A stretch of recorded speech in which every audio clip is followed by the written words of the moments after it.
સ્વાગત છે મિત્રો તમારું બધાનું ફોરેસ્ટ વાલા યુટ્યુબ ચેનલના એક નવા વિડીયોમાં. તો આજના વિડીયોમાં આપણે ખાસ વાત કરવાની છે કે જે પણ ઉમેદવારો નવી પોલીસ ભરતીની તૈયારી કરી રહ્યા હોય તેવા તમામ મિત્રો માટે છે તે એક ગુડ ન્યૂઝ આવી ગયા છે કે 27/11/2025ના દિવસે ગાંધીનગર ગયેલા ઉમેદવારો અને શિક્ષક દ્વારા જે આયોજન અને આવેદનપત્ર આપવામાં આવ્યું હતું ભરતી બોર્ડ દ્વારા, તો ભરતી બોર્ડ દ્વારા શું જવાબ આપવામાં આવ્યો અને આગામી જે નવી પોલીસ ભરતી છે તેમાં રનિંગના માર્ક આપવામાં આવશે કે નહીં તેની વાત કરીશું. અને સાથે સાથે સૌપ્રથમ લેખિત પરીક્ષા યોજાશે કે ગ્રાઉન્ડ, તેની તમામ અપડેટ આજના વિડીયોમાં મેળવવાની છે. અને ખાસ ઉમેદવારોની શું માંગ હતી તેની પણ વાત કરવાની છે.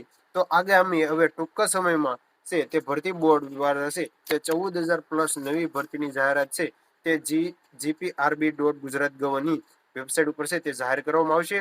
તો જે ઉમેદવારો પાસેથી શું જવાબ મળ્યો છે, ભરતી બોર્ડે શું કહ્યું છે, અને હાલમાં જે પોલીસ ભરતી અને પીએસ ભરતીનું પરિણામની રાહ જોયેલા ઉમેદવારો માટે પણ છે તે અપડેટ આવી છે. તો ખાસ તમારા મિત્રો સુધી આ વિડીયોને શેર કરી દેજો, જેનાથી આ તમામ મિત્રો પાસે અપડેટ મળી જાય. તો સૌપ્રથમ તો આપણે જે આવેદનપત્ર આપવા ગયા હતા તેની વાત તમને જણાવી દો. તો 27/11/2025ના દિવસે ગયા હતા. અધ્યક્ષ શ્રી પોલીસ ભરતી બોર્ડને છે તે આવેદન આપવામાં આવ્યું હતું અને વિશે આવનારી પોલીસ ભરતી બાબતે, એટલે કે ખાસ જો તમે પણ નવી પોલીસ ભરતીની તૈયારી કરતા હોય તો આ પેજને ફોલો કરી લો અને આપણી ફેસબુક પેજમાં પણ જોઈન થઈ જજો, જ્યાં પણ તમને ફટાફટ છે તે પોલીસ ભરતીની માહિતી આપણે મૂકવામાં આવે છે.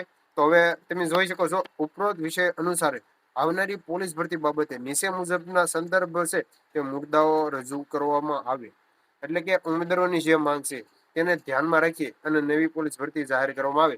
તો અલગ અલગ કુલ 5 વિભાગમાં છે તે રજૂઆત છે તે કરવામાં આવી હતી. તો સૌપ્રથમ પહેલા વિભાગની વાત કરીએ તો ભરતી ક્યારે આવશે તેની સત્તાવાર જાહેર બોર્ડ દ્વારા છે તે કરવામાં આવે, એટલે કે ઉમેદવારોને છે તે પરફેક્ટ 2025 અને 26 ને ધ્યાનમાં રાખી છે અને ભરતી બોર્ડ દ્વારા છે તે એક મસ્ત મજાનું કેલેન્ડર આપવામાં આવે, જેનાથી આવનારી તમામ પોલીસ ભરતીની માહિતી છે અને તૈયારી સારી રીતે કરી શકે.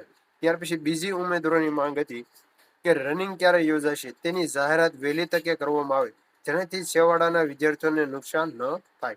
આપ તમામ મિત્રોને ખ્યાલ હશે કે આગામી 2018 થી અત્યાર સુધી જેટલી પણ ભરતી થઈ તેમાં રનિંગમાં બહુ જ ઘણા વિદ્યાર્થીઓ છે તે ફેલ થાય છે. તો ભરતી બોર્ડ દ્વારા એક જ નમ્ર અપીલ છે કે જો ભરતી ફાઇનલી તમારે ફેબ્રુઆરી અને જાન્યુઆરીમાં લેવાની હોય તો તેની સત્તાવાર જાહેરાત કરી દો અને ઉમેદવારોને ગ્રાઉન્ડની તારીખ આપી દો, જેનાથી સારી રીતે વિદ્યાર્થીઓ તૈયારી કરી શકે. ત્યાર પછી સૌથી ત્રીજી મોટી જે ઉમેદવારોની માંગ હતી કે આવનારી ભરતીમાં કાયદા વિશેનો સમાવેશ થવાનો હોય તો પહેલી તકે છે તે ભરતી નિયમો જાહેર કરવામાં આવે, જેનાથી ઓછા સંસાધનો તૈયાર કરનાર વિદ્યાર્થીઓને નુકસાન ન થાય. સૌથી મોટો સવાલ કે ઉમેદવારોને તૈયારી માટે જો આવતી નવી પોલીસ ભરતીમાં કદાચ કાયદો એડ થઈ શકે નવા આરઆર મુજબ, તો ભરતી બોર્ડને નમ્ર અપીલ છે કે વહેલી તકે છે તે તમામ અપડેટ છે તે ઉમેદવારોને આપી દે, જેનાથી તૈયારી કરનારા વિદ્યાર્થીઓને છે તે નુકસાન ન થાય. અને સૌથી જે વિદ્યાર્થીઓની માંગ હતી કે ગુજરાતી ગદ્ય ગ્રહણ છે તે પ્રશ્ન કરવામાં આવે, એટલે કે આ તમામ મિત્રોને ખ્યાલ છે કે આ ભરતી છે તેમાં 8 થી 9 પ્રશ્ન છે તે ગદ્યસ્થ એટલે કે વ્યાકરણના છે તે હસમુખ પટેલના વિડીયોમાં ના પાડવા છતાં છે તે ભરતી બોર્ડ દ્વારા છે તે પૂછવામાં આવ્યું હતું. અને તો આખરે પણ જો તમે ના પૂછવાનો છો કે પૂછવાનો છે તેની 100% છે તે પરફેક્ટ માહિતી ભરતી બોર્ડની ઓફિશિયલ વેબસાઇટ ઉપર જાહેર કરવામાં આવે. અને સૌથી મોટો પ્રશ્ન કે ઉમેદવારોની જે વધારે પૂરતી માંગ છે કે આવનારી જે નવી પોલીસ ભરતી છે તેમાં 40% ક્રેડિટ છે તે કાઢી નાખવામાં આવે, જેનાથી ઉમેદવારોને ખાલી જગ્યા ના રહે. એટલે કે મિત્રો આમ જો તો આ જે ભરતીમાં છે તેમાં ઘણા બધા મિત્રો છે તેમાં પાર્ટ એ માં છે તે ફેલ છે, જ્યારે પાર્ટ બી માં છે તેવા મિત્રોને 88, 85 જેવા સારા એવા માર્ક છે, પણ પાર્ટ એ ના કારણે છે તેઓ હાલ આ ભરતીમાં ફેલ થયા છે અને તેના કારણે છે તેવા મિત્રોને 40% છે તે ક્રાઇટેરિયામાં નામ નથી આવ્યું. તો બની શકે તો આ એક માંગ પણ છે તે ઉમેદવારોની સ્વીકારવામાં આવે.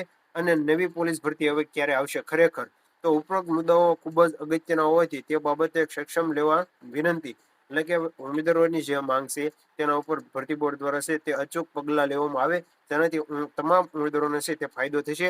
તો જે બીજી જે અપડેટ આવેલી છે કે રિઝલ્ટ ક્યારે આવશે. અને શોર્ટમાં જે પણ માહિતી છે તમને જણાવી દઉં કે પોલીસ ભરતી બોર્ડની જે મુલાકાત લીધી તેમાં અંશો એટલે કે ફટાફટ તમને વાત કરી દો તો ઓપટ આઉટ આપવાની સંભાવના છે.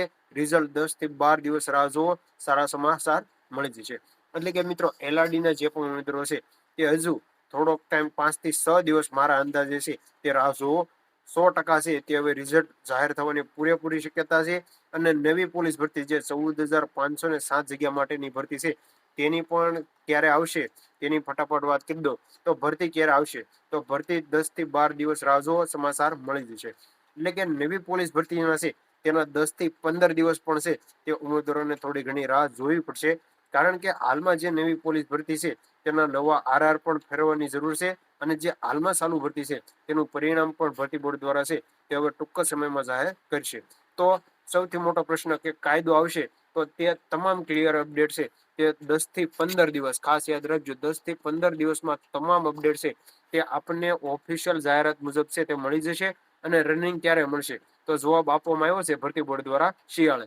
એટલે કે આપણે જે ટ્વિટરમાં માહિતી સાંભળી છે જે કે જાન્યુઆરી ફેબ્રુઆરીમાં લેવામાં આવશે. તો ભરતી બોર્ડ દ્વારા છે તેવી કોઈ પણ સ્પષ્ટતા નથી કરવામાં આવી કે અમે ભરતી 2026માં કે 27માં લેશું કે રનિંગ ક્યારે લેશું. ફક્ત એટલું જ કહેવામાં આવ્યું છે કે ગુજરાતીમાં કીધું કે શિયાળામાં લેવામાં આવશે તો વાત થઈ ગઈ પૂરી. એટલે કે ઉમેદવારોએ તૈયારીમાં લાગી જાવ. મુખ્યમંત્રી હર્ષ સંઘવી સાહેબે કીધું એટલે આવવા દે. એટલે કે તમામ જે પણ અપડેટ આપી છે તે હરેશ સંઘવીના સાહેબે જે પણ કીધું છે તેને ધ્યાનમાં રાખીને કહેવામાં આવ્યું છે. પણ પરફેક્ટ તારીખ, સમય કોઈ પણ પ્રકારનો છે તે ઉમેદવારોને નથી આપવામાં આવ્યો. અને આગામી હવે ટૂંક સમયમાં છે તે મોટું આંદોલન થવાની પણ શક્યતા છે. કારણ કે જે આવનારા ગુજરાત પોલીસ ભરતી બોર્ડને લઈને રજૂઆત કરવામાં આવેલા જે સાર્થક વિદ્યાપીઠ શ્રી મહેશ સોલંકી અને વિદેશ રામસર આજે છે તે ભરતી બોર્ડ દ્વારા આવેદન પત્ર આપવામાં ગયા હતા. તેથી આ તમામ અપડેટ આપણને મળેલી છે.